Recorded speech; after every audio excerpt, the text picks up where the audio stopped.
Baik, terima kasih Maria dan juga Naila. Dan halo, selamat pagi pemirsa Metro TV, apa kabar? Sudah tradisi tentunya untuk Metro TV selalu memberitakan informasi terkait jelang arus mudik dan juga arus balik. Udah menjadi kewajiban untuk kami. Dan untuk memulainya sudah hadir di studio Metro TV ada Menteri Perhubungan Budi Karya Sumadi. Halo, apa kabar Pak?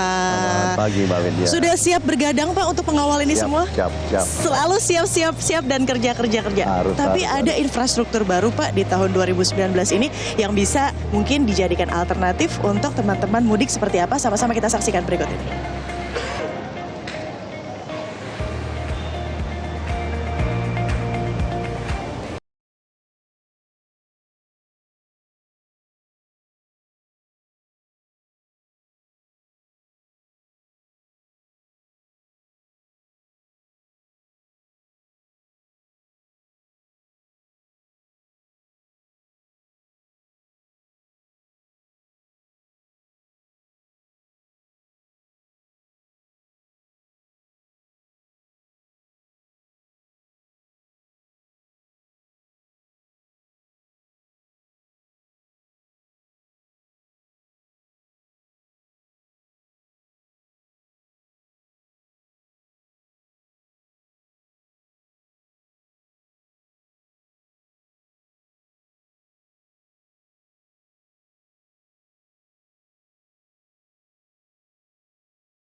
Itu dia tadi gambaran untuk Anda gimana sudah siap-siap mudik, jalur-jalurnya seperti apa. Mumpung ada Pak Menteri langsung di sini, kita akan konfirmasi. Pak, target infrastruktur 2019 jelang arus mudik ini sudah mencapai targetkah dan bisa seoptimal apa untuk digunakan teman-teman yang akan mudik? Ya, saya pikir apa yang kita bangun luar biasa ya. Darat, udara, laut, kereta api itu kita lakukan secara optimum ya. Katakan kalau kita bicara darat kan, terbayangkan nggak kita dari Merak sampai ke Surabaya itu terhubung dengan dalam keadaan full operation itu ya. Yang baru dari Bangkahuni sampai ke Palembang itu akan terhubung dengan walaupun masih fungsional. Jadi itu signifikan.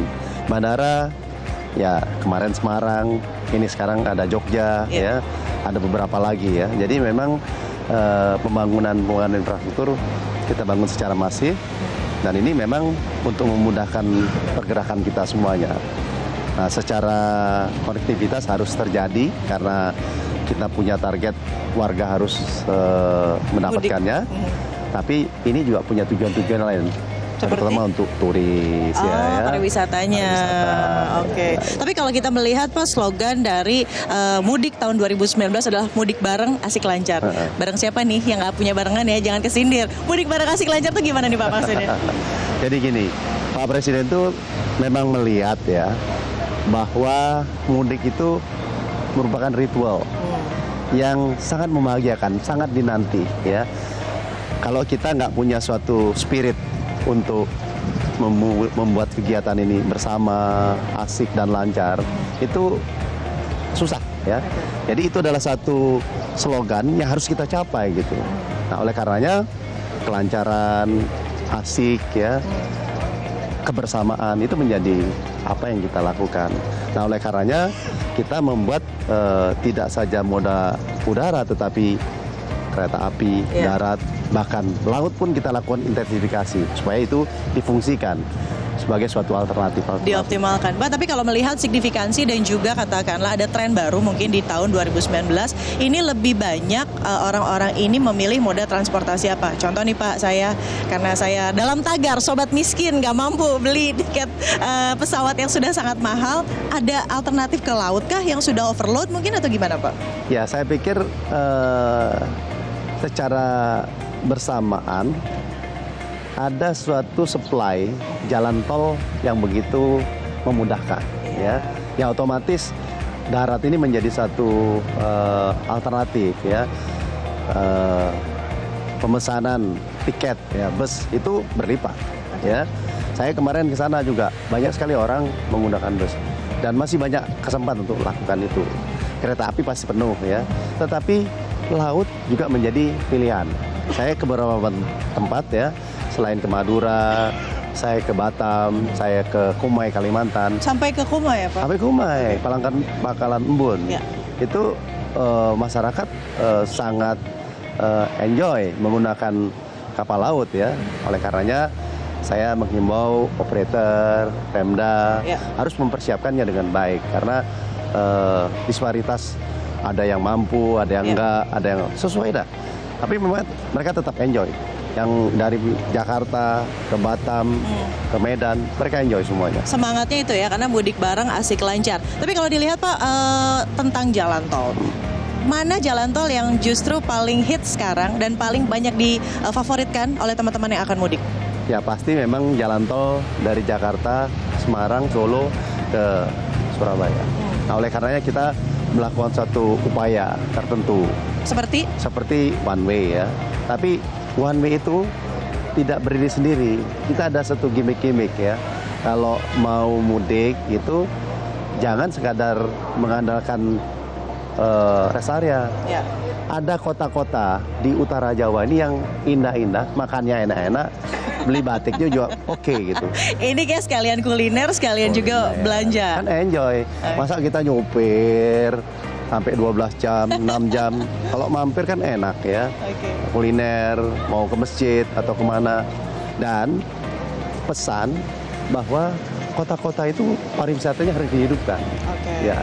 Jadi karena itu dia tadi slogannya mudik bareng asik lancar. Ya. Terkait tadi darat ada bus yang katakanlah kemarin 2 minggu sebelum mudik sudah ada katakanlah sidak begitu ya Pak untuk mengecek seperti apa kelayakan kendaraan, sudah bisa dijamin juga. Kereta api mungkin seperti apa nih Pak kalau kereta api? Kereta api salah satu yang diminati juga.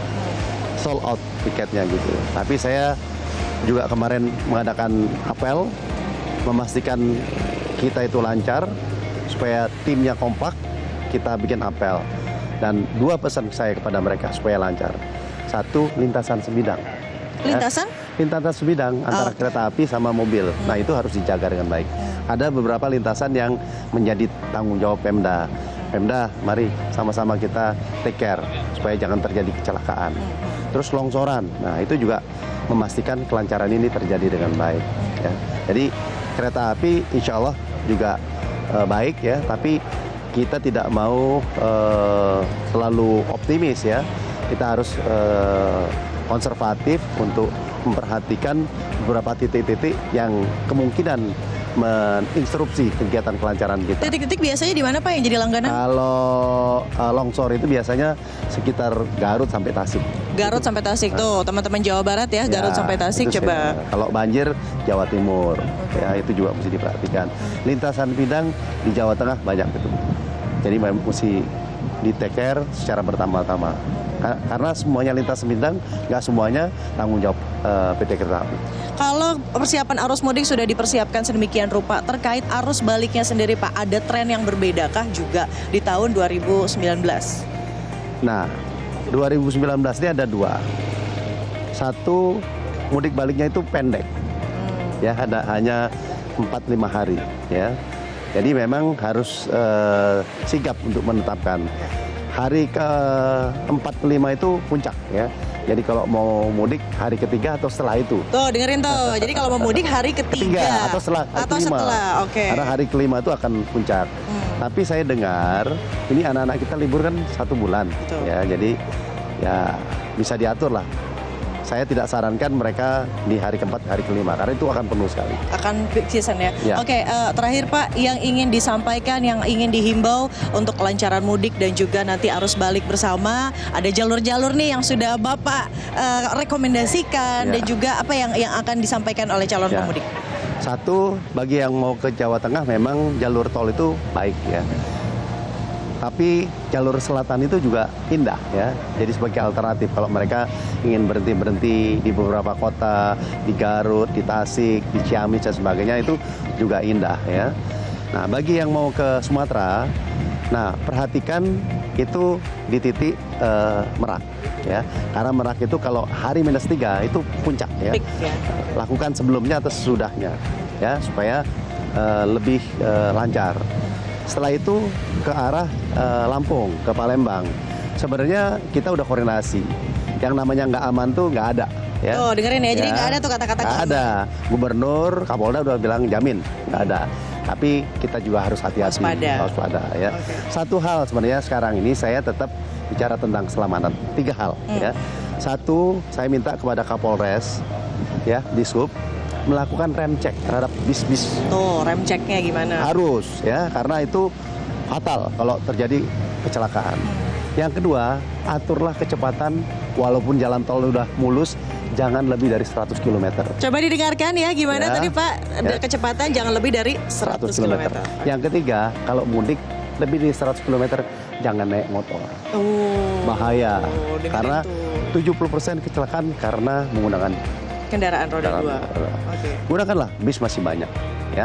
Jadi kita sarankan 3 hal yang menurut saya Krusial. krusial dan harus kita lakukan bersama-sama. Kemarin saya ke Kampung Rambutan masih ada bis yang belum memenuhi standar rem cek. Jadi memang kalau naik bis pilihlah yang pakai rem cek. Tuh, jadi dan di Sub pun sudah menjamin begitu kira-kira yang tidak layak Iya. jalan nanti akan diingatkan gitu Iya, ya pada iya. calon pemudik. Dan kita minta lakukan law enforcement ya Oke. oleh Dishub, oleh Kakor Lantas. Jadi pengusaha bus yang tidak bertanggung jawab, tidak melakukan rem cek akan diberhentikan pada saat itu. Tuh, dengerin. Tapi tadi ngomong soal Kakor Lantas, kayaknya udah ada Pak Kakor Lantas. Ya, Pak. Selamat pagi, Pak. Ya. Ini nih nanti yang kalau ada yang bandel, rem cek yang nggak ada, Iya, Pak. sudah ada Pagi. konsekuensi hukum yang akan diberlakukan. Pak Ardi, nanti kita akan ngobrol lebih lanjut selepas jeda pariwara berikut ini untuk menjamin amannya mudik di tahun 2019. Tetaplah bersama kami.